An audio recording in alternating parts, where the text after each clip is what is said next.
hay nada nuevo en este mundo, salvo la historia que no conoces. Ahora nos toca descubrir esa historia.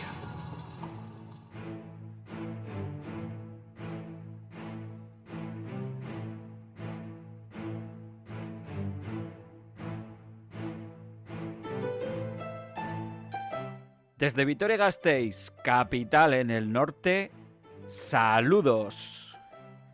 Mi nombre es Ismael García Gómez. Soy un arqueólogo que a veces cuenta historias. Historias de nuestra historia. ¿Te apetece escuchar una? Si es así, adelante. Bienvenido, bienvenida a la máquina del tiempo. En el audio de hoy vamos a probar algo distinto. Voy a intentar que te pongas un poco en mi piel. ¿Te vienes de investigación conmigo? Como bien sabes, no solo me dedico a la divulgación histórica. Lo mío es más bien la investigación.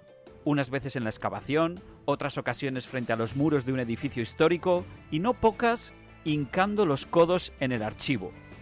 Mi idea hoy es contaros cómo, casi sin querer, empecé a tirar del hilo con cierto tema y poco a poco me fui liando, pues veía que el asunto en cuestión tenía más importancia para nuestra historia de lo que en un principio parecía.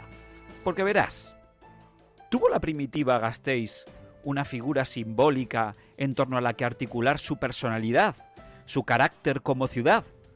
¿Pudo ser esa figura, como sospecho, la advocación o la veneración a Santa Ana, madre de la Virgen María? Creo que sí. En este podcast voy a intentar argumentarlo. En todas las épocas, las ciudades necesitan símbolos que les sirvan para crearse una identidad. En Vitoria, hoy día puede ser el Alavés, el Baskonia, pueden ser los caracoles en San Prudencio, los ajos en Santiago, Celedón con su bajada, el Orgullo Babazorro, el Patatero, o monumentos como la Catedral de Santa María, o como no, la Virgen Blanca. Pues bien, resulta que allá por la Edad Media, esa imagen de marca de la Municipalidad de Vitoria no tenía a la Virgen Blanca entre sus principales referencias, sino que había otra aún más importante. Esa, como digo, era la figura o advocación a Santa Ana, y es de la que hoy vamos a hablar. Pero antes, un par de mensajes. Suscríbete al canal o sígueme en Twitter. Allí soy @arqueólogo_. De esa forma estarás al corriente cada vez que publique un nuevo podcast. Si te agrada lo que oyes, dale al like o comparte este audio en redes. Recuerda que elaborar todo este material me lleva su tiempo y lo hago por iniciativa propia, sin soporte de ningún tipo. Dicho de otro modo, tu apoyo es el único incentivo que puede servir para mantener los ánimos y seguir con todo este esfuerzo. Por último, este mismo podcast lo puedes encontrar en YouTube. Quizá prefieras esa plataforma para escucharlo. Si quieres localizarlo allí, basta que en el buscador de YouTube teclees Historias de Vitoria y Álava. Ahí te saldrá. Pues bien, suficiente. ¡Vamos al ajo!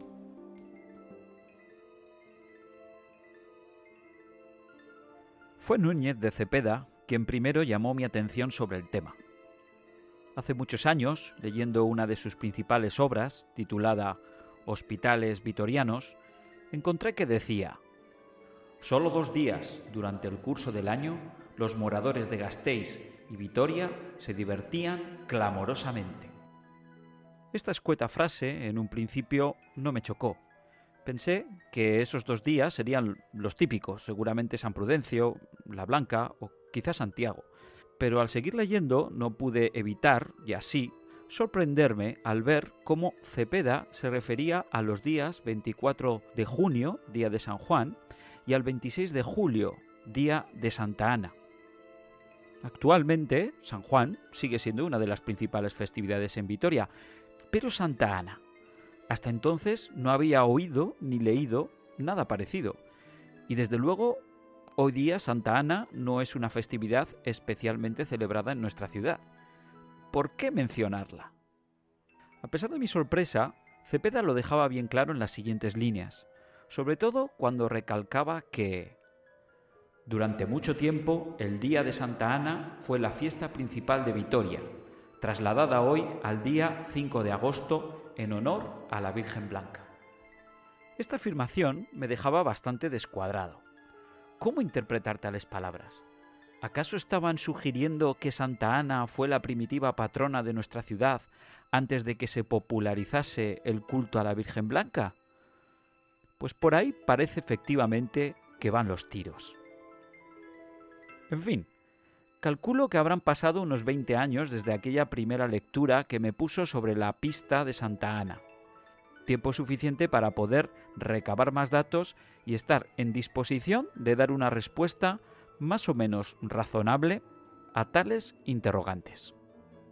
En plan spoiler, ya os adelanto que en este podcast no os voy a dar la solución definitiva al tema, pero sí un conjunto de indicios que, en mi opinión, apuntan todos ellos en una misma dirección. Como punto de partida para esta línea de investigación, pensé que sería útil adoptar un cierto escepticismo con respecto a la figura de la actual patrona de Vitoria, la Virgen Blanca. Porque, veamos, si no fue oficialmente declarada patrona de la ciudad hasta 1921, si su culto no empezó a imponerse hasta la fundación de su cofradía en 1613, si de hecho el primer testimonio claro de la existencia de una Virgen Blanca en Vitoria es bastante tardío, hablamos del año 1517, en ese caso, ¿por qué hay quien remonta el culto a la Blanca hasta los mismos orígenes de Gasteiz? ¿No sería más lógico pensar que ya con anterioridad existían otras advocaciones diversas y también importantes a las que ya se rendía culto en la primitiva Vitoria de tiempos medievales? La mayoría de historiadores de los siglos XIX y del XX creyeron razonable remontar los orígenes del culto a la Blanca a tiempos de la concesión del fuero de Vitoria a la aldea de Gasteiz. No tenían pruebas sólidas de ello, pero la idea parecía razonable. Después de todo, la propia escultura de la Virgen Blanca que luce en el exterior del templo parece tener un origen también medieval, aunque no tan antiguo. Ahora bien, incluso suponiendo que el culto a la Blanca tuviera su origen en la Edad Media, ¿eso implicaría que ya por entonces era la mayor de las devociones existentes en Vitoria? Todo apunta a que no. Y basta para ello recapitular esa larga lista de vírgenes de sobra documentadas que sabemos también contaron con una fuerte tradición en la antigua Vitoria. Hablamos de la Virgen de la Esclavitud, de la Virgen de la Inmaculada, también de la Virgen de los Dolores o de la Virgen de las Candelas, entre otras. De hecho, no deja de ser muy significativo que Joaquín José de Landázuri, uno de nuestros más reconocidos historiadores, apenas dedicase unas líneas a la Blanca en su archifamosísima obra de 1780, Historia civil, eclesiástica, política y legislativa de la muy noble y muy leal ciudad de Vitoria. No solo eso, llama poderosamente la atención que la dedicatoria de un libro como este, tan claramente consagrado a la historia de nuestra ciudad, no sea para la Blanca, sino para otra de las grandes devociones vitorianas, la Virgen del Rosario, que se venera en el convento de Santo Domingo de la muy noble y muy leal ciudad de Vitoria. Y esto aún en época tan tardía como era la de finales del siglo XVIII. Dejémoslo claro, por si alguien se lleva a la confusión. Hasta bien entrado el siglo XIX, en Vitoria, no solo no existía la figura de una patrona oficializada, sino que además, junto al de la Blanca, había otros muchos cultos, vírgenes, santos y santas que despertaban incluso más devoción. En fin, que con todas estas reflexiones y pensamientos ya había dado, yo, un primer gran paso en mi investigación. No es que hubiera localizado grandes novedades informativas, pero había alcanzado una nueva perspectiva sobre el problema, a saber, que el culto a la Virgen Blanca que hoy conocemos tenía muy poco que ver con la religiosidad vitoriana de tiempos medievales. Ahora habría que ver qué hueco le correspondía a Santa Ana. ¿Sería tan importante como apuntaba Núñez de Cepeda? A menudo, cuando más concentrado estás en ciertas búsquedas, sucede que pierdes de vista hechos muy evidentes que están delante de tus narices. Eso fue lo que me pasó un día callejeando por nuestro querido casco viejo. ¿Cómo? ¿Que tenemos un cantón que se llama Cantón de Santa Ana?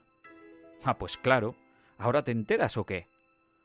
No, no es que me entere ahora, lo sé de siempre, solo que hasta el momento, no sé muy bien por qué, no le había dado tanta importancia al detalle.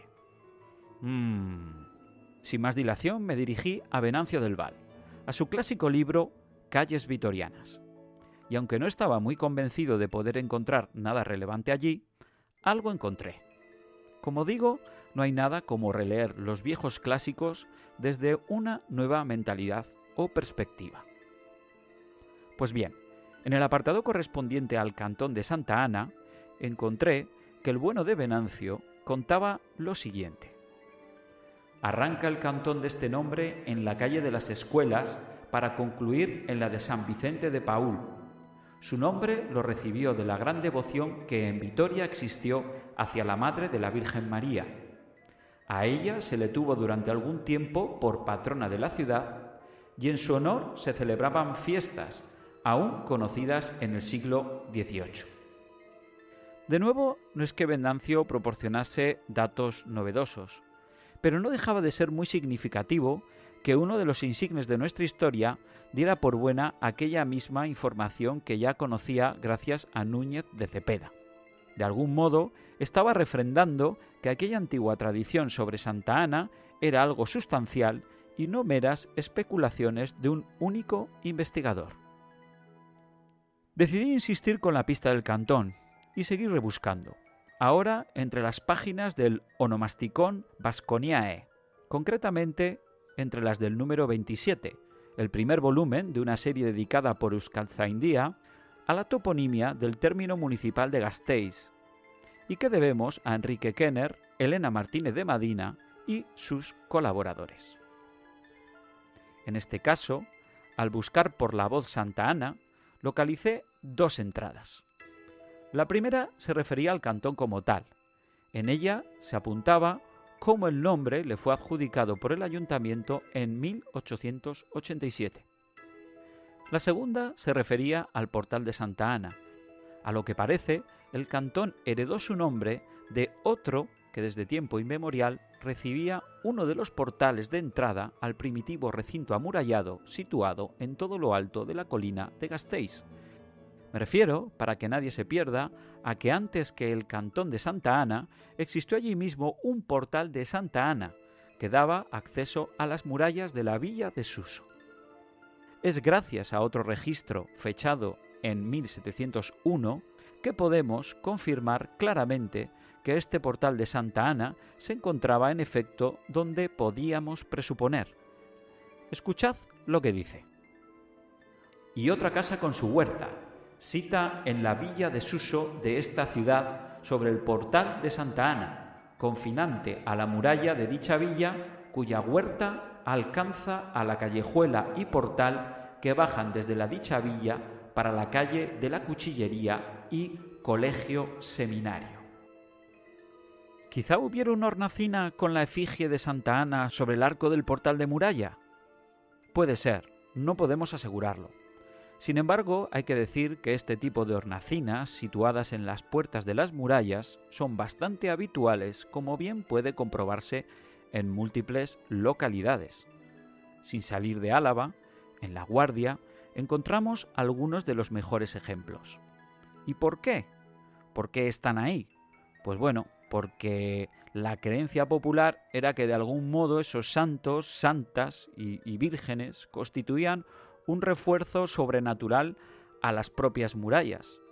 Las murallas protegían más porque contaban con esa protección extra de carácter sagrado.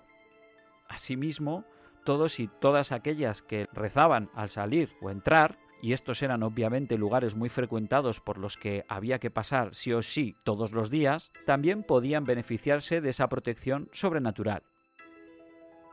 Sea como fuere, no era este portal de muralla del cantón de Santa Ana la única puerta dedicada a Santa Ana en Vitoria. Existía otra, y muy importante. solo que ésta, en lugar de dar entrada a las murallas, daba y da entrada a un templo. Ese templo es nuestra querida Catedral de Santa María, y esa puerta de que hablamos no es otra que la conocida Portada de Santa Ana. Cronológicamente, esta portada data de principios del siglo XIV, siendo la más antigua de todas aquellas que conservan en Vitoria un tímpano historiado de esos que contienen escenas de la vida de los santos y de Santa María principalmente. La historia que narran los altorrelieves de esta portada describe principalmente la vida de Jesucristo, pero en una de las primeras viñetas adquieren especial protagonismo los padres de Santa María, es decir, San Joaquín y sobre todo Santa Ana. De aquí es de donde procede la denominación de la portada. Además, hay otra figura que tiene protagonismo allí, y es la de San Juan Bautista, que aparece en la escena más alta. ¡Qué casualidad! Justo el santo a quien Núñez de Cepeda nos dice que los vitorianos de época medieval rendían también más ferviente culto.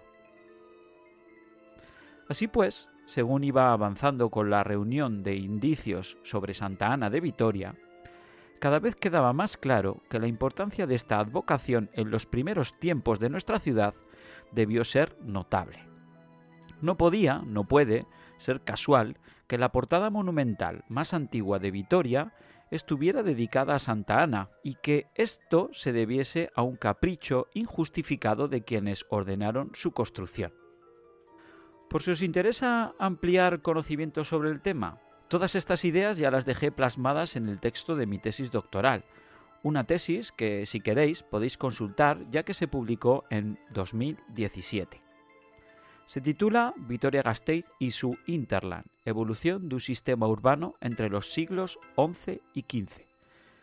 Más concretamente, donde tenéis que echar un vistazo es entre las páginas 378 y 379.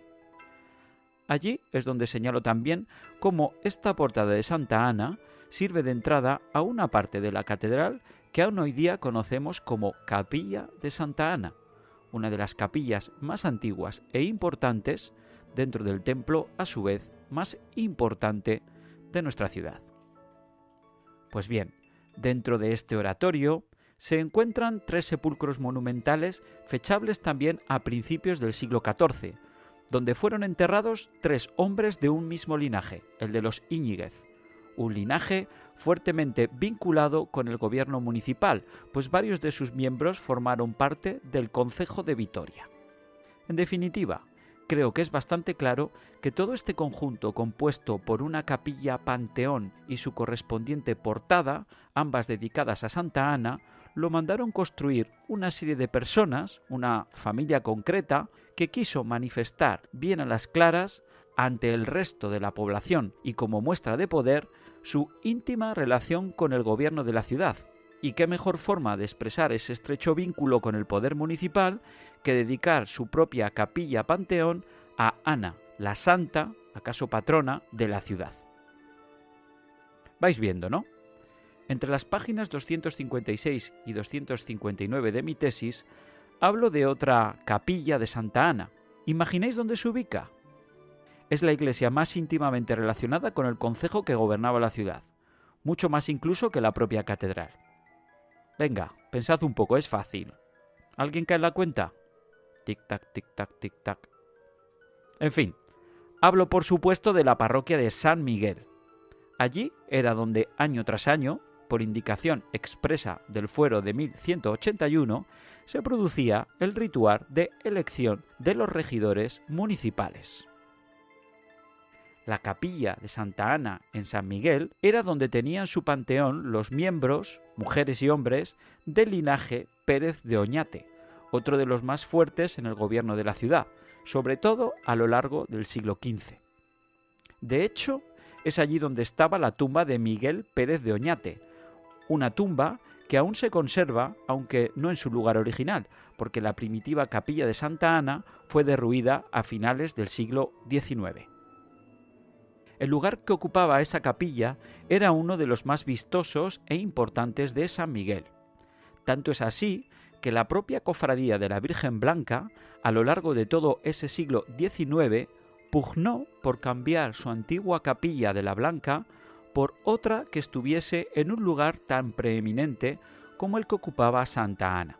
Finalmente, sus objetivos los logró la cofradía en 1853, fecha en que tuvieron lugar las obras para construir la capilla de la Blanca que hoy día conocemos. Podemos decir, por lo tanto, que al menos durante una década, entre los años 1853 y 1865 aproximadamente, Santa Ana y la Virgen Blanca, la antigua y la nueva advocación preferente de los vitorianos y vitorianas, compartieron espacio, manteniendo ambas sus capillas, una pegada a la otra, al menos hasta que la capilla de Santa Ana se derrulló y se levantó la actual de San José, que es la que sustituyó a aquella. En fin, ya vais viendo cómo los puntos focales de mi investigación iban dibujando poco a poco el contorno de las murallas que rodearon y rodean aún en parte la zona alta de la colina de Gasteiz. Por un lado, tendríamos el foco del cantón de Santa Ana, por otro, el de la Catedral de Santa María, y luego estaría el de la iglesia de San Miguel. Pues bien, aún quedaría un cuarto foco que no me gustaría dejar de mencionar ya para finalizar. Se trata de la tercera vecindad de la calle Correría, una vecindad que tenía y aún tiene como patrona a Santa Ana. Esta era también una muy buena pista que seguir y recabar así aún más argumentos favorables a mi hipótesis. Por fortuna, gracias en gran medida a los vecinos y a los esfuerzos de la actual cofradía de la Virgen Blanca, la antigua imagen de Santa Ana, que estaba muy deteriorada en su hornacina, fue objeto de restauración. Y aquí un inciso. Iconográficamente, esta Santa Ana de la Correría corresponde a esa tipología de talla que se conoce como la de Santa Ana triple. Salvando las distancias, me recuerda un poco a esas matrioscas rusas que cuando las abres contienen siempre dentro de sí una figurita aún más pequeña. Dicho de otro modo, se dice eso de triple porque en este tipo de representaciones la efigie de Santa Ana sostiene una más pequeña de la Virgen María que a su vez sostiene otra aún más diminuta que representa al Niño Jesús. Son tres figuras y por eso se habla de triple, aunque solo hay una Santa Ana propiamente dicha. Os recomiendo que os acerquéis si podéis a contemplarla. Actualmente creo que la original la tenéis en la Catedral de Santa María, aunque por supuesto su hornacina persiste aún en la Correría. Sin embargo, la razón por la que quiero destacar esta imagen de Santa Ana es por su antigüedad, ya que parece estar fechada entre los siglos XIV y XV. Esto la convierte, si no me equivoco, en un caso único y excepcional entre las imágenes que ocuparon las hornacinas de las distintas vecindades del Casco Viejo, las que se conservan y las que no. Me pregunto incluso hasta qué punto esta imagen no fue la que originalmente ocupó una de las capillas que ya he mencionado, la capilla de Santa Ana de la Catedral, la de Santa Ana de San Miguel o quién sabe si la del portal de la muralla. Pero incluso cabe una cuarta posibilidad, y con esto acabo. En uno de los costados de esta misma calle Correría, en su cuarta vecindad, existió un hospital históricamente vinculado a la catedral, antigua colegiata de Santa María. Pues bien, resulta que este hospital, que en la mayoría de documentos se lo cita como de Santa María, por alguna razón, el insigne historiador Joaquín José de Landázuri lo cita en su obra con otra denominación distinta, la de Hospital de Santa Ana.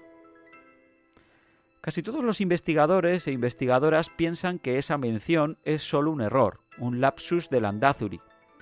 Pero yo me pregunto, después de todo lo que os he contado de Santa Ana, ¿puede que no fuera una equivocación de Landázuri? ¿Puede que en ese hospital hubiera también una capilla de Santa Ana? En fin, solo es una idea. ¿Tú qué piensas? Cuéntamelo. Yo mientras seguiré con mis indagaciones y cuando sea el momento completaré este podcast con otro que aporte nuevas informaciones al respecto de Santa Ana. Bueno pues, por hoy ya hemos llegado al final de nuestro viaje. Compañera, compañero, espero verte por aquí la semana que viene. Recuerda que el próximo martes subiré un nuevo viaje en el tiempo. Si todo ha ido bien, te agradecería que me lo hicieses saber plantando un me gusta a este audio. Si además compartes en redes el podcast, mejor que mejor. Todo ello me servirá de incentivo para seguir elaborando más y mejores historias de Vitoria y Álava.